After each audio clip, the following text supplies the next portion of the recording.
from our international affairs commentator Shamsul Alam Pantho, who always keep eyes on world's top medias and news rankings. Sir, what you gonna start? Thank you so much, Mr. Kanchan. A warm welcome to Ali Ahmed in the studio, and of course Norman Floyd Barnes joining us from Washington DC. I want to pick out for discussion today that the US and Ukraine drafted an updated and refined peace framework following talks in Geneva. According to various joint statements coming out of the White House, this is just a build-up of the 28-point plan that we were seeing for Ukraine, courtesy of US President Donald Trump. And as you were mentioning, that Israel has confirmed the death and assassination of Haitham Ali Tabatabai, who was, of course, the leader of Hezbollah. As we see, it has been 1 year since the ceasefire between these two sides have begun, but Israel is continuously breaking this ceasefire. And of course, we understand that the Israeli forces crossed into the Syrian territory. They have set up a checkpost and inspecting passing vehicles near the Ain al-Baida junction in northern Quneitra in the latest violation of the country's sovereignty. So Israel is moving in to this area, and they are doing policing of the citizens, which I think is a violation of the ceasefire. Sir, how might this proposal affect US leadership credibility among NATO allies and partners in Eastern Europe, because NATO's were silent since last 10-11 months? Thank you so much for the question. I think that it's highly significant to understand the battlefield. First of all, when Russia invaded parts of Ukraine, eastern Ukraine, it created a worldwide sentiment in where neighbors would now pick fighting with the surrounding. Some examples include India and Pakistan. Some include Israel and Iran. So these are close related neighbors who have started fighting as a direct result of Russia's example on Ukraine. Of course, the question that you mentioned, this 28-point plan is favoring the fact that Ukraine is going to lose out on its territory, on its sovereignty. We know the likes of Volodymyr Zelensky, someone coming back from the entertainment business into the political business. So once again, it's going to be a complex implementation. Many of the points that include economic integration, reconstruction, the IAEA trying to monitor the Zaporizhia nuclear power plant, all of this is benefiting Russia to some extent. So this is where the US 28-point peace plan comes into play. Of course, Europe does not seem eye to eye with the US as a first this time around. But I enjoy the fact that the administration in the United States of America is understanding that Russia being the bigger dog in this fighting, there is more to be lost for Ukraine if they do not surrender now. That is the position of US. Sir, I just want to get a direct answer from you. Do you think, not Donald Trump, I'm talking about the United States leadership, are going to lose with Vladimir Putin? Because in 28 points plan, we see most of the points goes in favor of Vladimir Putin and his desires, his wish, according to his direction. Nothing is there according to the interest of the Ukrainian people and Volodymyr Zelensky, Ukrainian's leader. Well, to answer this question, I must come back to a White House ball dinner that happened many years back, in which Donald Trump and Barack Obama, the last president before Joe Biden, they had continuous attacks, in one which Obama stated that he is a friend of Vladimir Putin. One must be very careful with that fact. So when an outgoing American president had made that kind of comment, everyone was very quick to point the lines. But right now we see the 28-point plan favoring that very person and that very country, Russia. So once again, this time around, I think it's more of a strategic win for Russia, as they are choosing the US ally, and US is doing vice versa. But the US has not let go of Ukraine, because it understands that it is a European problem that they are going to face.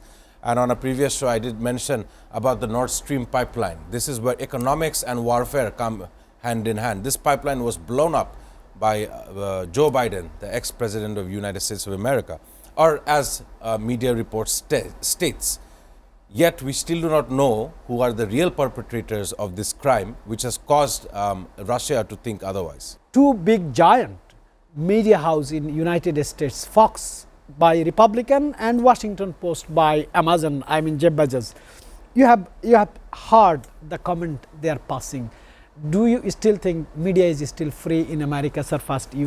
The quick answer would be no, but all of the administration is being criticized by both sides of the party. It's all usually CNN versus Fox, as you know, and Fox is now being the mouthpiece of whatever Donald Trump stipulates as of recent. Do you enjoy it as a media business entrepreneur? It's fun to watch, but it's also hard to get an analysis for what is actually happening in the United States. One more question, sir.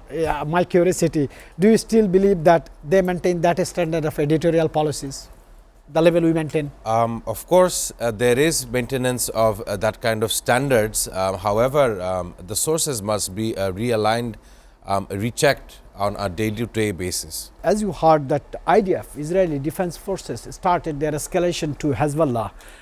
Hezbollah is called a backed organization by Iran, and Hezbollah chief military officer has been killed. How do you see it will start another ambush from both the sides to destroy the stability in Middle East currently going on? Thank you for the question. I want to bring to all the viewers knowledge that it wasn't just the killing of this Hezbollah commander, but there has been build-ups just beforehand. On 18 November of this year, Israel had conducted a drone strike in the Ain al-Hilweh Palestinian refugee camp near southern Lebanon. So this is killing two types of people in one attack. So, or ethnic cleansing. And of course, on the 22nd of November, just a few days after, it had strike a vehicle in Zautar al-Sharqiya, southern Lebanon, killing one person. So these are escalatory issues. And of course, on the 23rd, as we were talking, it has killed military leader or Hezbollah leader.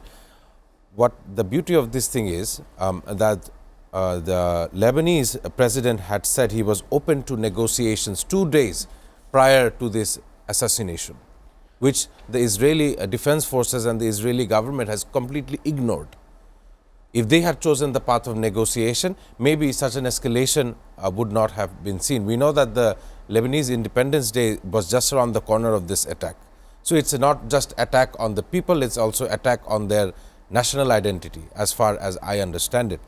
And yes, this came as Benjamin Netanyahu had ordered upon the recommendation of Defense Minister Israel Katz and Chief of Staff Eyal Zamir to carry out this attack. So what I understand is this is just a heightened tensions between these countries, Syria as well as Lebanon, as of course we cannot disorientate from the Gaza issue as well.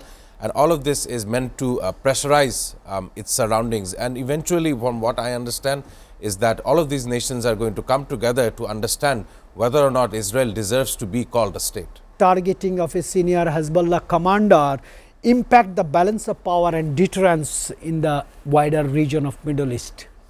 The wounds have not healed. That is, these are the words I would like to describe the situation in the Middle East. Israel had attacked Qatar. Israel has attacked Iran. Israel has attacked Syria. Even Qatar. Israel has attacked Lebanon. Who has Israel not attacked? That's the question right now. I want to summarize this entire issue regarding the Middle East and of course Israel by saying this, that when there was a terrorist activity in New York, the Twin Towers had fallen, and there were some that said that Iran, Iraq and all of these countries have weapons of mass destruction, WMD. Well, in contrary, I would want to say that when Israel had to take off or take out the top military brass of the IRGCs, the Iran's Revolutionary Guard Corps, they did it in such a meticulous manner that they had wiped them out from their own homes. They had used precision strikes. Killing them anywhere. Killing them anywhere. So, and they would not stop at the face of Qatar. And they attacked a diplomatic village in Qatar just in an attempt to kill 5 Hamas personnel, who was of course there to mediate. That is the gruesomeness of Israel. And every day that Benjamin Netanyahu is giving lead, they are forgetting the fact that having such a stance towards other countries will only make them united in the removal of Israel as a pariah state.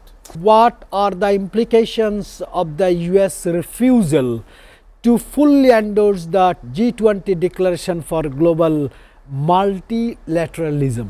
Thank you for the question regarding global multilateralism. Of course, we understand this is a multipolar world, or at least world is moving towards such a scenario. But this is not the first time that US had said, I'm not going to be a part of your grouping. US has systematically removed itself from UNESCO, the World Health Organization. It does not believe in climate change. All of these issues are making US step out of that one world order, or the leader of the free world status that it used to have. Right now, the G20 had adopted the theme solidarity, equality and sustainability.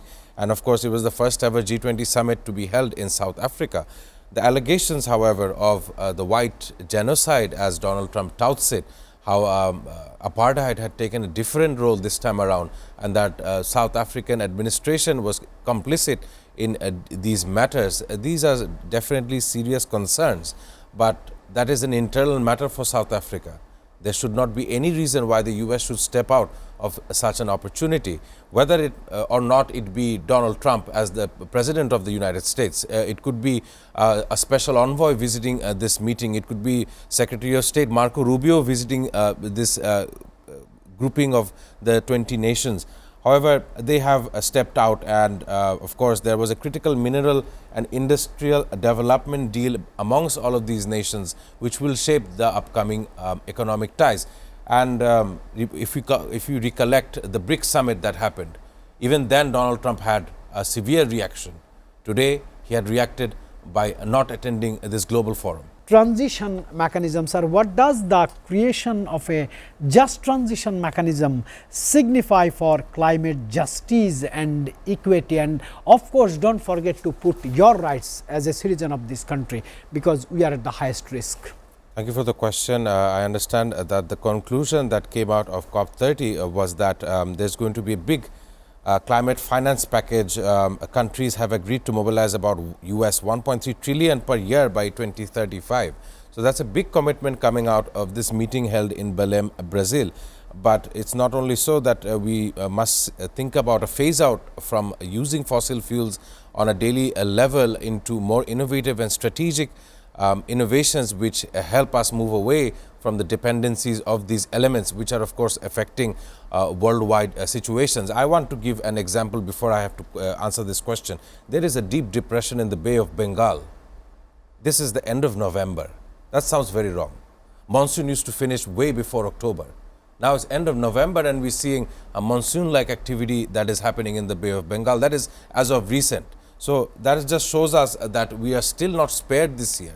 Before on this very show, I would comment that Bangladesh has not faced a big cyclone as of this season, but one is still brewing in our corridor. There is several assessments and criticisms. The positive, which says that there is a climate adaptation of finance, or every country will have to now finance this climate change that is affected. And of course, first world nations have a duty to provide for those who cannot sustain economic progress due to changes in climate. We see the destruction of Jamaica, an island nation in the Caribbean, due to probably the biggest cyclone of this year. And what are the stance of countries that are surrounding it? It was not just Jamaica that was infected, it was Cuba, Trinidad and Tobago. So it was a host of countries that was affected in the Caribbean. These are just one such example. But this year on, they have decided that the next COP summit will be held in Turkey, COP31 to be held in Turkey. And of course, Turkey, we know, is the crossroads of the world. It unites the West to Asia as well. So once again, that multilateralism prevailed, and despite the geopolitical tensions, COP is now looking forward with real progress. So let me do a direct question. Can adoption finance of $120 billion annually be mobilized in time and be effective, because past track record is not satisfactory? Of course, whether it be in time or not is a matter of question, but the next great disaster will not wait for anyone's financing. It will wreak havoc and create disasters in various parts of the world. It is how the humans decide how they are going to counter the aftermaths of these nature's events. Current interim chief, he has written a book, Zero Carbon. Yes, that is quite so popular, but we must understand whether the leaders that choose to represent us today and of course in the upcoming election, whether or not they understand that various universities across the globe has predicted by the year 2100, half of Bangladesh's southern belt is going to be underwater and Maldives will vanish. So we of course need to have a proper installment of a government who actually will take into account the effects of climate change, especially on Bangladesh.